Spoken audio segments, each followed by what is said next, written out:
नमस्कार. आज पुन्हा एकदा आपल्या सर्वांना शिवसेना भवनमध्ये भेटत आहोत आम्ही, कारण या महाराष्ट्रात परत या 2-3 आठवड्यांमध्ये आणि खास करून या गेल्या 2 दिवसांमध्ये घडामोडी वाढत चाललेल्या आहेत. आपल्या सर्वांना माहिती असेल, आपण पण काही जण माझ्यासोबत आलेले आहेत. मी, दानवे साहेब, सचिन भाऊ अहिर, आम्ही सर्वच नाशिक जिल्हा आणि पुणे जिल्हा इथे अनेक शेतांवर बांधांवर गेलो, शेतकऱ्यांशी भेटलो आणि झालेलं जे नुकसान आहे ते भयानक आहे. भयंकर नुकसान या महाराष्ट्रात झालेलं आहे. आम्ही आधीच्या या अधिवेशनात म्हणजे पावसाळी अधिवेशनात मुंबईमध्ये असताना पायऱ्यांवर बसून ओला दुष्काळ जाहीर करा ही सतत महाविकास आघाडी म्हणून असेल, शिवसेना, काँग्रेस, राष्ट्रवादी काँग्रेस, विरोधी पक्ष म्हणून सगळे एकत्र आम्ही घोषणा देत होतो, मागणी करत होतो. पण कुठेही सरकारने आमचं ऐकलं नाही. जरी घटनाबाह्य सरकार असलं तरी खुर्च्यांवर ते बसलेले आहेत आणि या घटनाबाह्य सरकारने कुठेही शेतकऱ्यांचा आवाज ऐकला नाही, आमचा आवाज ऐकला नाही आणि जे काय आहे ते चालत राहिलं. पुन्हा एकदा आपण बघितलं असेल, या परतीच्या पावसामुळे जेवढं काही नुकसान या महाराष्ट्रात झालेलं आहे, अक्षरशः शेताच्या शेतं अजूनही पाणी पूर्ण तिथे भरलेलं आहे, चिखल होता, पाण्याचा अजून निचरा झालेला नाही आहे आणि ही परिस्थिती जी आहे ती एकदमच भयंकर आहे, भयानक आहे. आमची मागणी पुन्हा एकदा हीच राहील की ओला दुष्काळ जाहीर करा. कारण अजूनही आपण बघाल की कुठेही कुठचाही मंत्री कुठच्याही शेतावर गेलेला नाहीये, शेतकऱ्यांचं काय जे म्हणणं ते ऐकून घेतलेलं नाहीये. ही वेळ शेतकऱ्यांना धीर देण्याची आहे, बळीराजाला धीर देण्याची आहे, त्यांच्यासोबत उभी राहण्याची आहे. आपण बघत असाल की शेतकरी आत्महत्या ह्या महाराष्ट्रात वाढत चालल्या आहेत गेल्या 2-3 महिन्यांमध्ये आणि तरी देखील ह्या घटनेची अजून देखील या कायद्याबाह्य सरकारने नोंद घेतलेली नाहीये. हे अतिशय दुर्दैवी आहे. एका बाजूला शेतकऱ्यांचे एवढे हाल होत असताना दुसऱ्याच बाजूला आपण, मला वाटतं परवाकडे संध्याकाळी ही बातमी आली की जो प्रकल्प आम्ही पहिल्यांदा वेदांता फॉक्सकॉनबद्दल बोलल्यानंतर सांगितलं होतं की आता एअरबस टाटाच्या तरी मागे लागा, तो प्रकल्प तरी महाराष्ट्रात आणा. कारण एका बाजूला आपण बघतोय की शेतीचं खूप मोठं नुकसान होत आहे, कृषी जो सेक्टर आहे त्याचं नुकसान होत आहे. तिथे आपण हे सगळं नुकसान होत असताना पाहत असताना दुसऱ्या बाजूला उद्योग जगात देखील 4था मोठा प्रकल्प आपल्या महाराष्ट्रातून निघून गेलेला आहे. पहिला प्रकल्प होता वेदांता फॉक्सकॉनचा. तो प्रकल्प अक्षरशः म्हणजे जुलैपर्यंत जे घटनाबाह्य मुख्यमंत्री आहेत त्यांनी हाऊसमध्ये सांगितलं की वेदांता फॉक्सकॉन ह्या महाराष्ट्रामध्येच येणार आहे.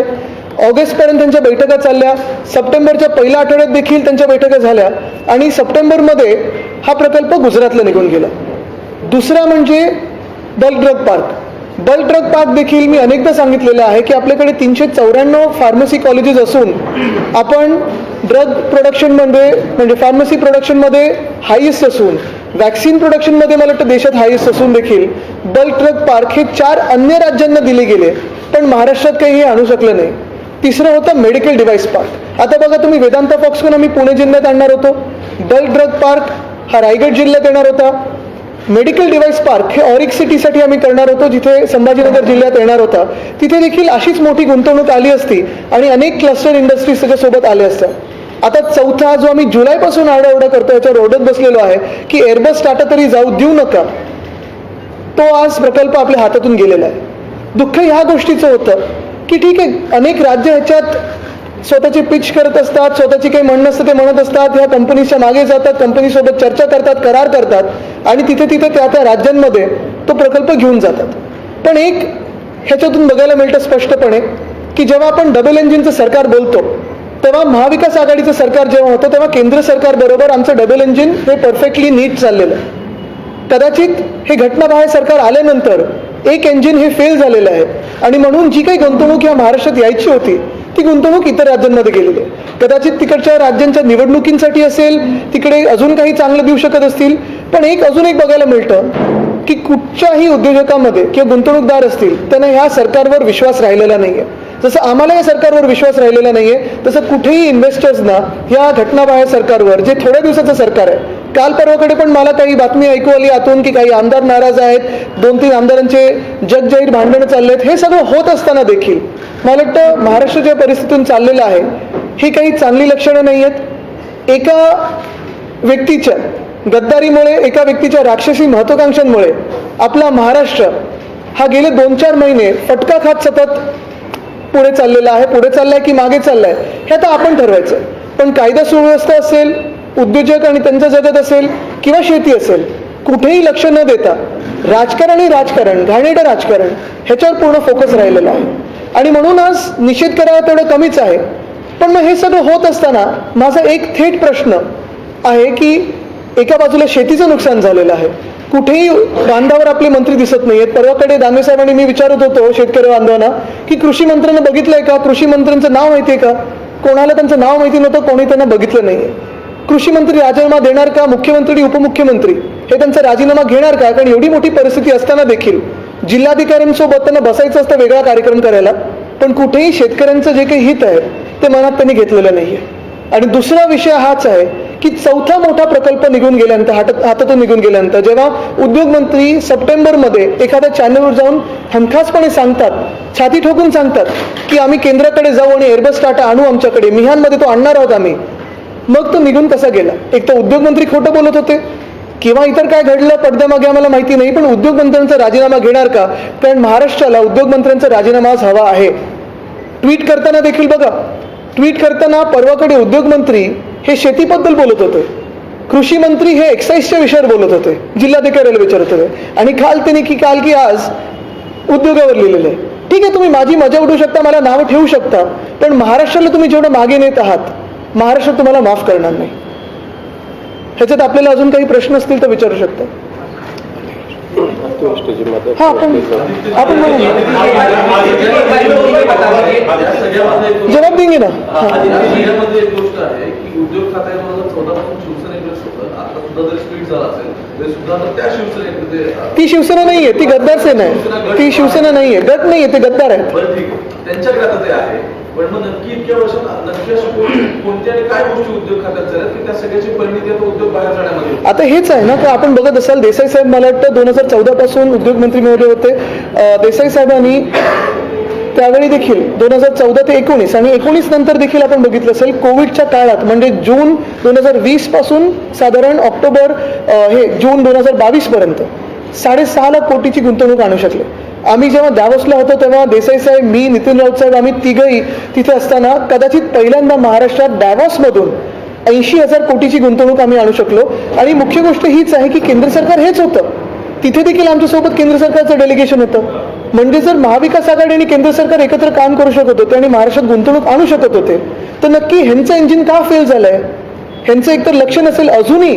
म्हणजे एकदा वेदांता फॉक्सकॉनचा विषय घेतल्यानंतर माझी माहिती अशी आहे की अनेक स्थगिती दिलेले प्रस्ताव जे होते, जे कराराला स्थगिती दिलेली, ते त्यावेळी मंत्री महोदयांनी फटाफट क्लिअर करण्याचा प्रयत्न केला. पण अजूनही काही असे प्रस्ताव आहेत MIDC मध्ये येण्यासारखे ज्यांना अजूनही काही लक्ष दिलेलं नाही. कारण लक्ष हे नुसतं राजकारणावर आहे, बाकी कशावरही नाही.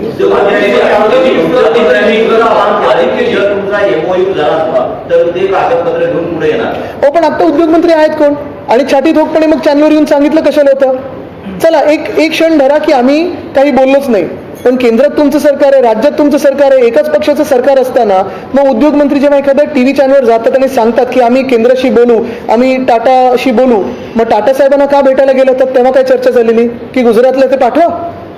पुन्हा एकदा 3-4 महिने तुम्ही आता मंत्री आहात, मग तुम्ही 3-4 महिन्यामध्ये काही केलं नाही का?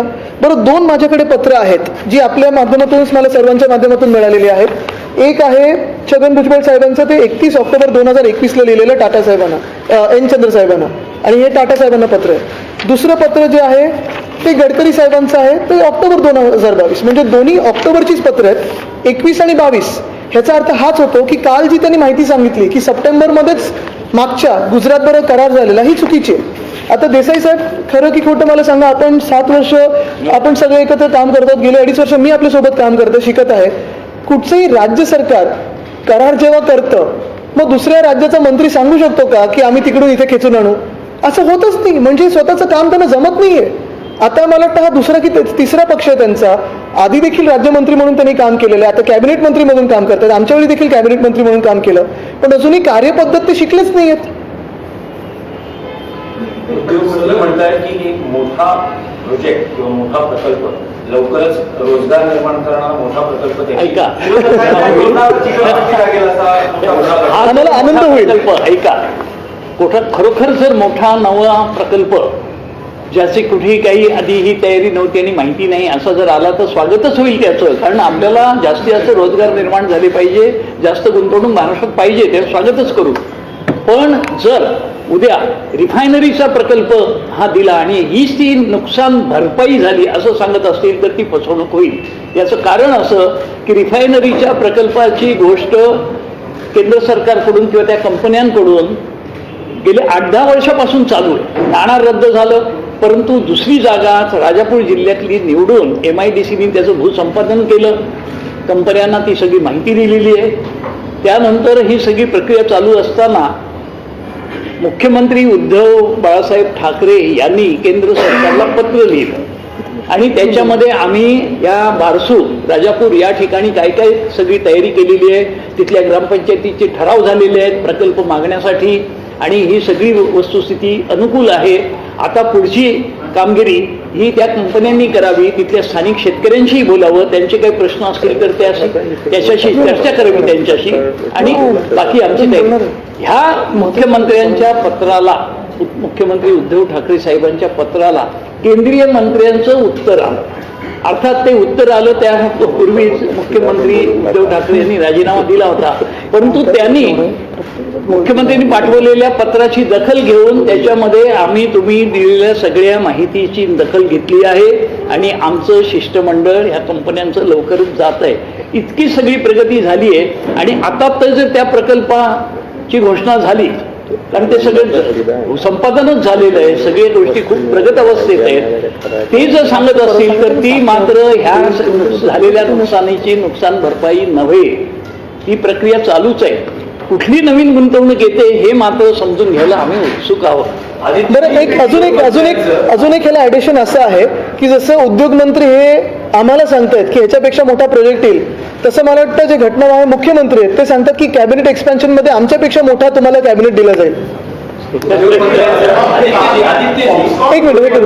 थेट आव्हान आहे की महाविकास आघाडी सरकारच्या काळात उद्योग किती आले महाराष्ट्रात, प्रकल्प किती आले त्याची आकडेवारी आणि किती रोजगार निर्माण झाले याची आकडेवारी जाहीर करू शकता.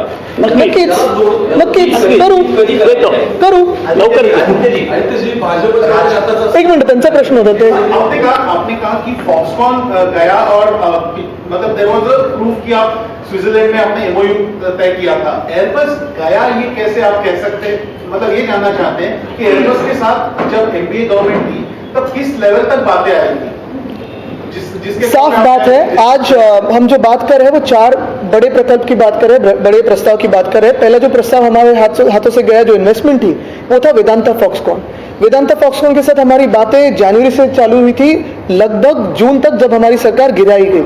उसके बाद अगर आप देखें तो जो अनकॉन्स्टिट्यूशनल सरकार है, उनके जो मुख्यमंत्री कहलाते हैं, उन्होंने हाउस में हमें वचन दिया था, हाउस में बयान दिया था कि वेदांता फॉक्सकॉन आने वाले हैं, जबकि इन्वेस्टमेंट 1.4 लाख करोड़ की थी, उन्होंने बताया था 4 लाख करोड़ की. MIDC में जर्नल में आया था 1 लाख करोड़. उनको भी पता नहीं था कि क्या चल रहा है, लेकिन वेदांता फॉक्सकॉन हाथों से निकल गया. फिर थी बात बल्क ड्रग पार्क की. बल्क ड्रग पार्क महाराष्ट्र में 394 फार्मेसी कॉलेजेस होते हुए, वैक्सीन प्रोडक्शन में हाईएस्ट होते हुए, फार्मेसी ड्रग्स में हाईएस्ट प्रोडक्शन होते हुए महाराष्ट्र से लेकर 4 अन्य राज्यों में बल्क ड्रग पार्क दिया गया, लेकिन महाराष्ट्र में नहीं आया.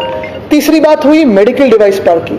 वो हमें लाना था संभाजीनगर डिस्ट्रिक्ट में, ऑरिक सिटी में, वहां से वो निकल गया. 4 अन्य राज्यों को दिया गया, लेकिन महाराष्ट्र में नहीं आया. और चौथी बात आज जो हम कह रहे हैं वो एयरबस टाटा की. बात साफ है, एयरबस टाटा की डील, ये सबको पता था कि पिछले साल से बातें हो रही थी. जो सितंबर की वो बात कर रहे हैं वो डिफेंस मिनिस्ट्री के साथ, गवर्नमेंट ऑफ इंडिया के साथ उनका टाइप हुआ था. एयरबस टाटा का टाइप डिफेंस मिनिस्ट्री के साथ देश में आने वाला, ये सबको पता था. इनफॉर्मली फॉर्मली जब भी टाटा ग्रुप से बातें होती थी, जो एयर शो में देसाई साहब भी गए थे, वहां भी बातें हुई. लेकिन यही बात है कि अगर आप देखें तो 2 प्रमुख राज्य के मंत्री ने, जैसे गडकरी साहब ने अभी अक्टूबर 2022 में उनको खत लिखा है एन चंद्र साहब को कि नागपुर मिहान में लिया जाए. जो हमारा भी कहना था कि नागपुर मिहान में एयरबस टाटा आए तो बेहतर होगा, क्योंकि जो महाराष्ट्र में थ्रस्ट इंडस्ट्री कहलाते हैं, 2019 से लेकर 2024 की पॉलिसी में ये industry aviation is a thrust industry.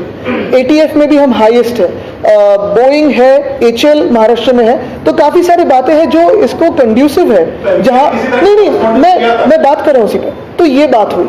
दूसरी बात हुई, जब से जुलाई में वेदांता फॉक्सकॉन चला गया था, तब से हम चिल्ला रहे कि भाई एयरबस भी चला जाएगा, आप उनसे बातें कीजिए. हमने बात करने की कोशिश की.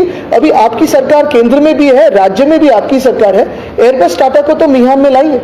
लेकिन तभी आपने देखा होगा जो उद्योग मंत्री महोदय आज के, उन्होंने कहा था एक चैनल पे जाके कि हम 100% ये एयरबस टाटा को यहाँ लाने की कोशिश करेंगे। एक पहली बात है कि अगर उन्होंने पहला ही एमओयू किया होगा दूसरे राज्य से तो झूठ बोलने की क्या बात थी? ये उनको पता नहीं था क्या?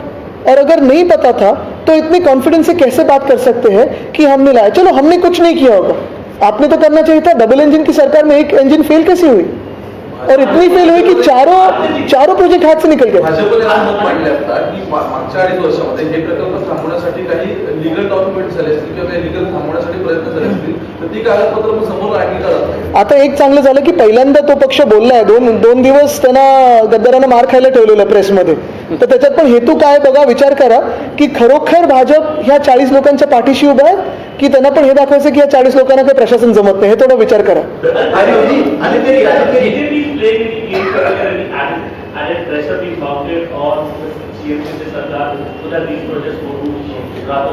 Is that what your understanding is of the whole situation? I think it's very open because like I said, in 48 hours is the first time that the BJP has responded to it. Most importantly, I will not go into the politics of it. What is happening is because of the monstrous ambition of one man who has led 40 others to defect, to do Gaddari. The state is suffering today. The state is suffering in the field of agriculture, the state is suffering in the field of women's safety, the state is suffering in the field of law and order, the state is suffering in the field of industries. It is one man's monstrous ambition that has led to the downfall of the state, and the state is watching this. आदित्यजी, भाजप एकंदरीतला महाविकास आघाडीच्या नेत्यांनी narco taste करा अशी मागणी केली जाते, कारण Airbus आणि वेदांता हे दोन्ही प्रकल्प टक्केवारीमुळे गुजरातमध्ये गेले असं ठीक आहे ना, पण 4 महिने कोणाचं सरकार होतं? आमचं जर अजून एवढी वट असेल तर मग आम्हालाच बसू द्या खुर्चीमध्ये। आमची जर एवढी वट असेल तर ते वाटेल ते बोलायचं, मनात येईल ते, त्यांना खरं सांगायचंय की तो जो 40 लोकांचा कंपू आहे त्यांचं करा। नक्कीच आहे, कारण अजूनही आपल्याला काल मला कोणीतरी सांगितलं की दिल्लीत मोठी चर्चा आहे, या सरकारचं किती स्थिर सरकार आहे याच्यावर, अस्थिरतेवर चर्चा आहे।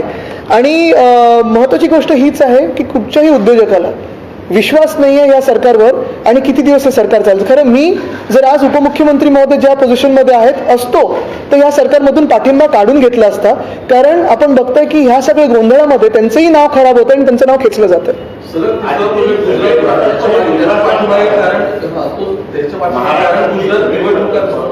हे असू शकतं, पण मी तुम्हाला परत एक सांगतो, कुठच्याही दुसऱ्या राज्यात जाणं प्रकल्प मला त्याचं दुःख नाहीये, कुठेही जाऊ द्या।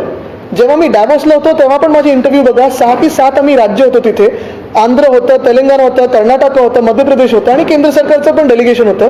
मी हेच सांगत होतो की प्रत्येक रुपया जो आपल्या देशात येतो, प्रत्येक इन्व्हेस्टमेंट जी आपल्या देशात येते ही महत्वाची, कारण प्रत्येक राज्याला तेवढाच अधिकार आहे पुढे जाण्याचा।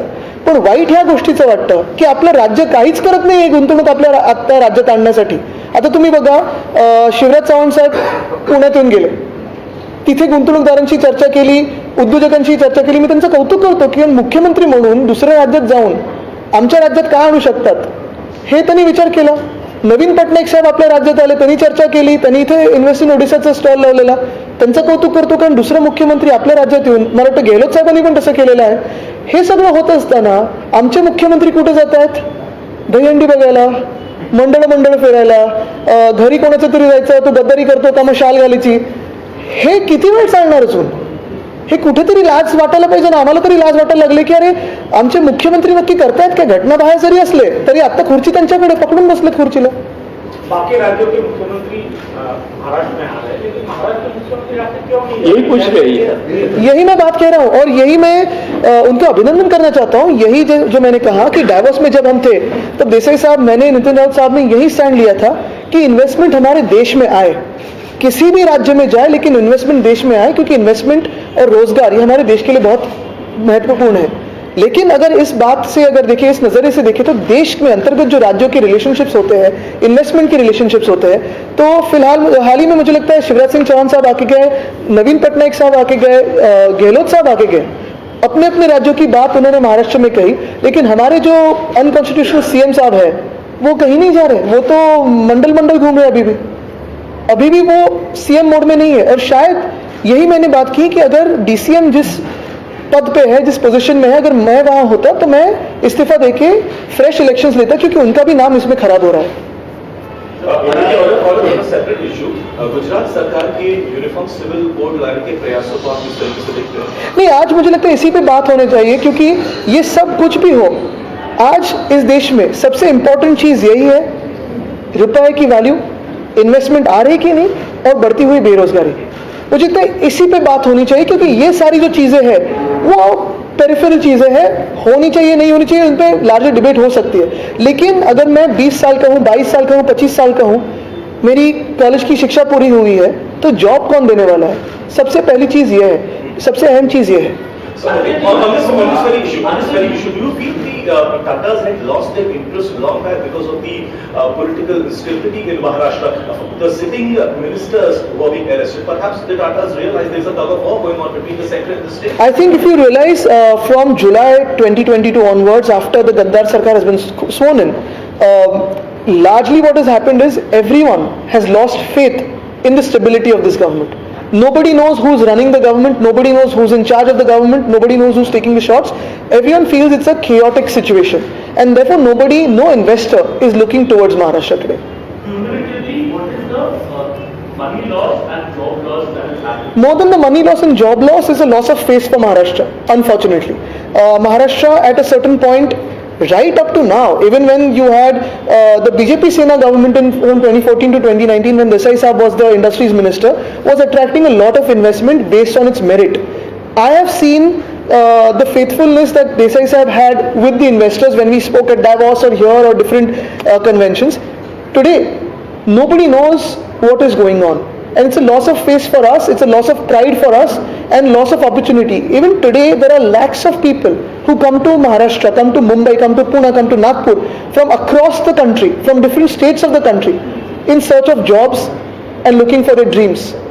And they're missing out on that. Do you feel there is an attempt to move the financial center of the country from Mumbai to... See, that is all a larger debate. My biggest point is, why is the unconstitutional government trying to be successful in dirty politics but failing at governance? Also, can you say certainly that if your government hypothetically would be in power today, projects like Vedanta and Airbus would be in Maharashtra and you would benefit? I would love to imagine that hypothetically. I normally don't go into hypothetical situations, but having said that, we have done everything we can right up to June 2022. There was a certain sense of stability, there was a certain sense of faith in the industries minister, and looking at the track record from 2019 November to 2022 June, 6.5 lakh crores in the time of COVID is not a very bad number at all. आदित्यजी, एका बाजूला रोजगार निर्मिती प्रकल्प यावरून महाराष्ट्रात आणि देशातील सगळं वातावरण ढवळून निघालंय. अशातच देशातल्या चलनी नोटेंवर कोणाचे फोटो असावे यावरून ही वाद सुरू झालाय. त्यावर तुमचं मत? नाही, माझं मत घेण्यापेक्षा केंद्र सरकारचं मत आपण घ्यावं. भाजपचं मत त्याच्यावर काय, कारण निर्णय त्यांच्याकडे. आणि अजून एक तुम्हाला सांगतो, ठीक आहे, एक हिंदुत्वाचा जर विषय घ्यायचा असेल तर काल मी एकविरा देवीच्या दर्शनाला गेलेलो, आणि अनेक मंदिरांसाठी आम्ही जी कामं सुरू केलेली, मग डागडुजीची असतील, आजूबाजूच्या सुशोभीकरणाची असतील, तसंच एकविरा देवीच्या मंदिराला तिथे गेल्यानंतर आमचं अनेक वर्षाचं स्वप्न होतं, उद्धव साहेबांचं, माझं देखील, की तिकडे चढून जाणाऱ्या ज्या पायऱ्या आहेत त्या नीट कराव्यात. फनिक्युलर ट्रेन, त्याचं आम्ही टेंडर स्टेजपर्यंत आणलेलं. काल परवाकडेच मला कळलं की त्याला देखील स्थगिती दिलेली आहे. म्हणजे मंदिरांच्या कामांना स्थगिती देणं हे कुठच्या हिंदुत्वात बसतं, कुठच्या विकास कामात बसतं, कुठच्या राजकारणात बसतं? इथं तर मी काय रोज जात नाही, पण अनेक लाखो भाविक जात असतात, ज्येष्ठ नागरिक जात असतात. त्यांच्यासाठी जी आम्ही कामं सुरू केलेली त्याला पण स्थगिती तुम्ही देता. हे कुठच्या हिंदुत्वाच्या परिभाषेत बसतं हे आपण मला सांगावं. आदित्यजी, तुम्ही म्हणताय की कृषी मंत्र्यांनी उद्योगमंत्र्यांनी राजीनामा द्यावा. आता अब्दुल सत्तार म्हणतायत की तुम्ही राजीनामा द्या, मी पण राजीनामा देतो, थेट आव्हान देतो. पण मी कशावर न देऊ?